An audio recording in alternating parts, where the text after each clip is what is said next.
Alô, Baixada Santista, o Ação em Reação chegando pela sua Santa Cecília TV. Um prazer muito grande em contar com a sua audiência nesta terça-feira ao vivo, falando para os 9 municípios da Baixada Santista e convidando você desde já a participar do nosso programa. 3224-7017, 3224-2944. Nesta terça-feira, nós temos a presença do presidente do CAP, o Sérgio Aquino, gentilmente atendendo ao nosso pedido, e também conselheiro do CAP, presidente do Sintra.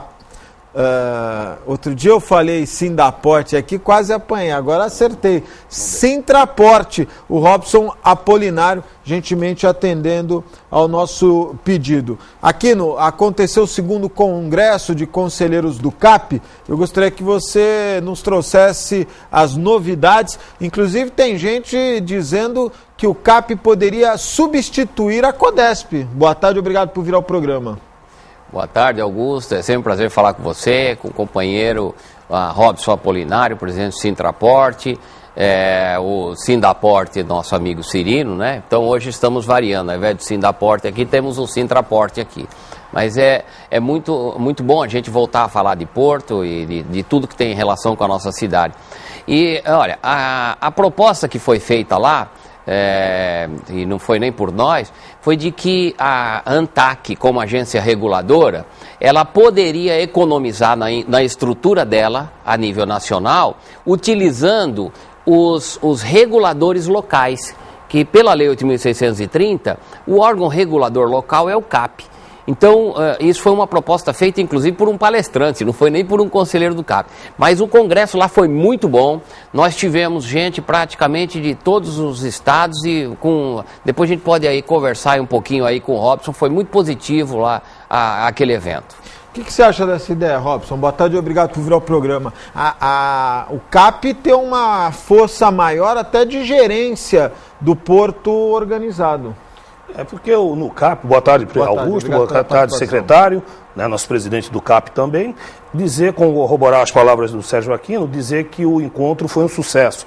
O segundo congresso dos capianos, essa palavra foi nova para mim, nunca tinha estudado capianos, não sei de onde veio, mas que são os representantes de CAP, foi muito produtiva. Agora, eu só não concordo com o seguinte, do CAP substituir, fica uma coisa um pouco truncada, não é esse o objetivo, não é isso que se espera. Está aqui o presidente, pode me corrigir se eu estiver errado, o que tem, e foi um grande ponto até de Celeuma, talvez o único, das questões das competências, quem é que tinha predominância, né? Se o CAP estava... Então, quando você coloca desta forma, a coisa fica um pouco truncada, mas é inegável que a competência do CAP está lá, está na lei, está colocado, né? E essa questão de que recomenda, eu já vi uma vez um empresário chucro dizer que o CAP não decidia nada, ele só opinava. A prova está aí hoje, gostaria que ele estivesse ainda no mercado, para ele ver o quanto o CAP recomenda e suas recomendações são aceitas e são aplicadas. Há que se ver também que a CODESP tem um bom relacionamento, e aqui eu quero frisar a diretoria da CODESP, com o CAP. Coisas que nós ouvimos lá, que nem todas as companhias docas ao longo do país têm esse relacionamento com os CAPs. Mas os CAPs estão se estruturando. Teve um momento que ficou até um pouco chato para nós, porque, quer queira, quer não, o CAP de Santos foi uma referência. Eu acho que a participação é importante, né, Aquino? E me parece que nessa administração os conselheiros têm sido mais atuantes. Augusto, qualquer entidade, ela se impõe não pela lei e tal, se impõe pelo seu papel, né? pela sua atuação. Não cabe mesmo pensar que o CAP pode substituir a CODESP. São figuras distintas. O CAP, nós temos defendido na interpretação da lei que a figura da autoridade portuária, pela Lei 8.630, a autoridade portuária é uma autoridade composta. O CAP, regulamentador, fiscalizador, e no caso de Santos, a administradora portuária, a CODESP, é uma autoridade portuária executiva e fiscalizadora das operações portuárias. O CAP fiscaliza quem? A CODESP? Fiscaliza a CODESP, não só a CODESP. O CAP, ele fiscaliza o sistema portuário. Mas não é incoerente ele fiscalizar quem paga? Aí é que é a inteligência da lei. Eu tenho dito, muita gente diz que isso é falha da lei, não. Foi interessante, não é, Robson, na palestra que eu fiz lá, mas eu disse... o funcionário que está trabalhando para o CAP pago pela Codesp.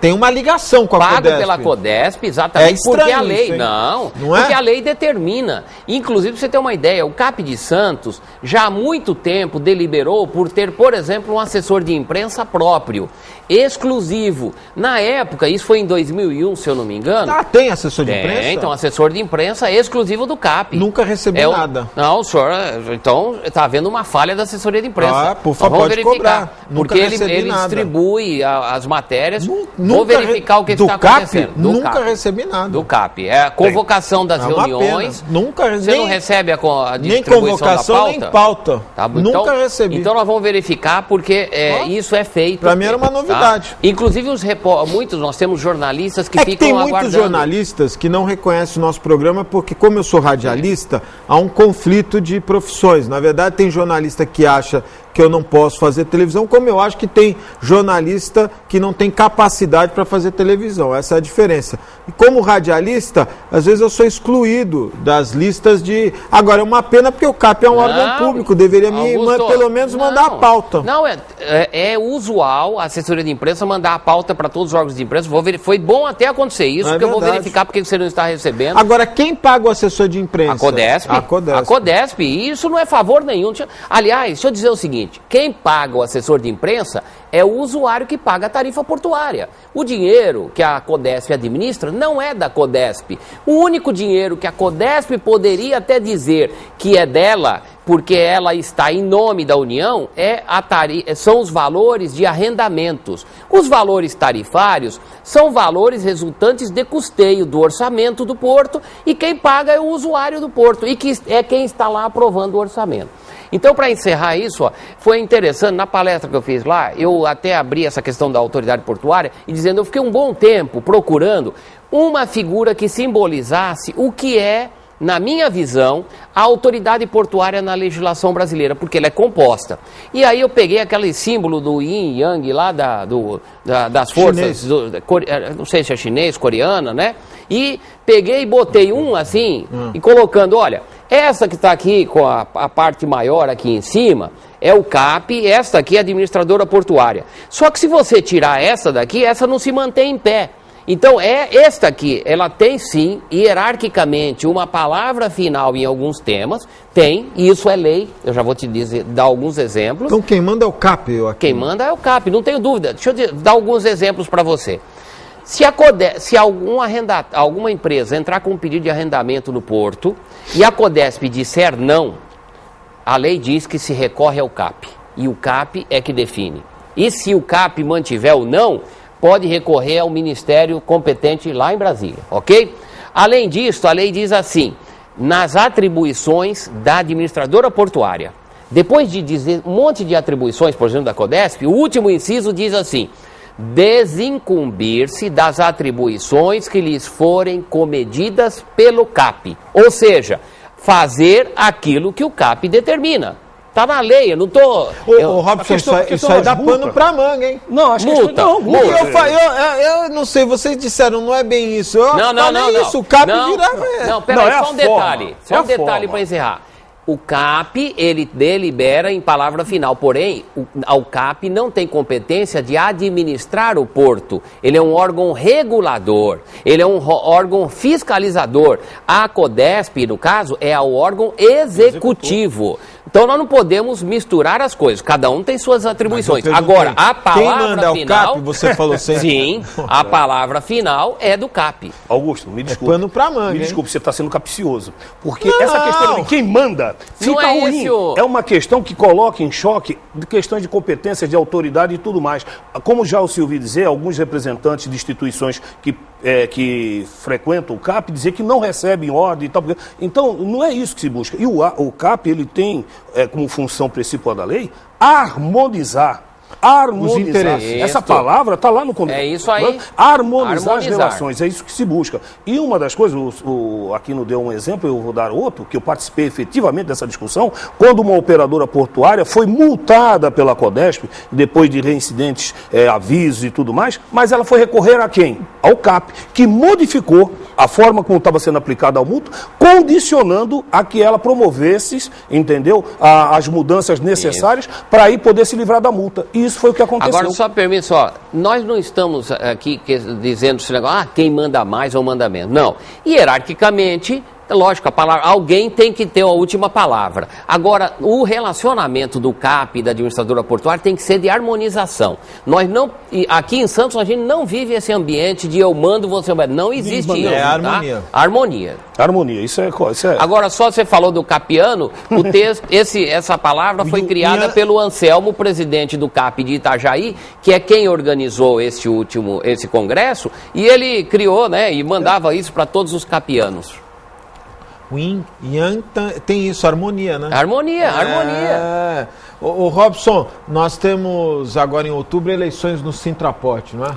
24, 25 e 26 de outubro, informando, aproveitar esse momento aí que você está nos propiciando, Augusto, dizer que por uma questão democrática, o edital convocando as eleições foi publicado há uma semana atrás, decorrendo o prazo de 15 dias, que acaba no dia 8. Só que Santos tem 2 feriados, 7 e 8. 7 e 8 de setembro são feriados. Um nacional e o outro municipal. Nós, em seguida, publicamos um outro edital, dando oportunidade a todos, informando o seguinte, à sociedade e aos trabalhadores, à classe trabalhadora, de que nos dias 7 e 8 haverá expediente na Secretaria do Sintraporte, ok? Haverá expediente na Secretaria do Sintraporte para recebimento de inscrição de chapas que quiserem concorrer ao pleito 2012 e 2015. Portanto, até no horário expediente das 7 às 12, das 14 às 18, haverá expediente nos dias 7 e 8 de setembro para recepcionar as fichas dos companheiros que, porventura, queiram concorrer ao pleito eleitoral.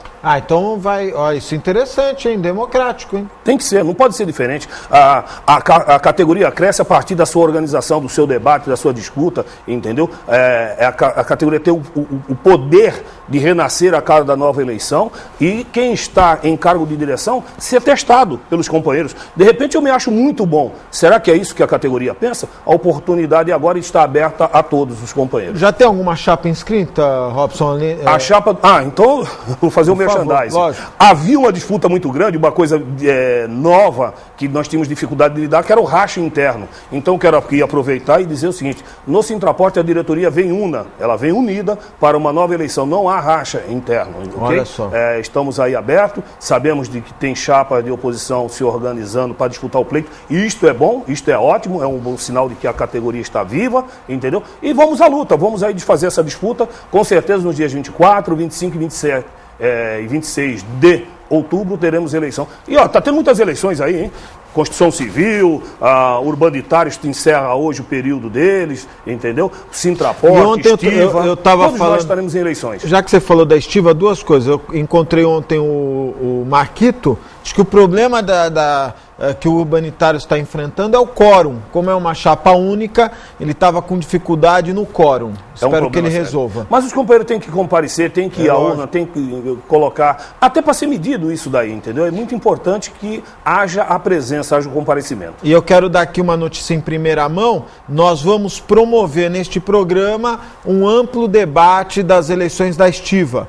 Nós vamos trazer todas as chapas, vamos fazer debates individuais com cada chapa podendo falar do seu trabalho, suas propostas, e também faremos um debate com todas as chapas juntas, não é? Na verdade, aqueles que quiserem participar, um amplo debate nas eleições da Estiva. A direção do programa tomou essa medida em razão de vários pedidos que nós estávamos recebendo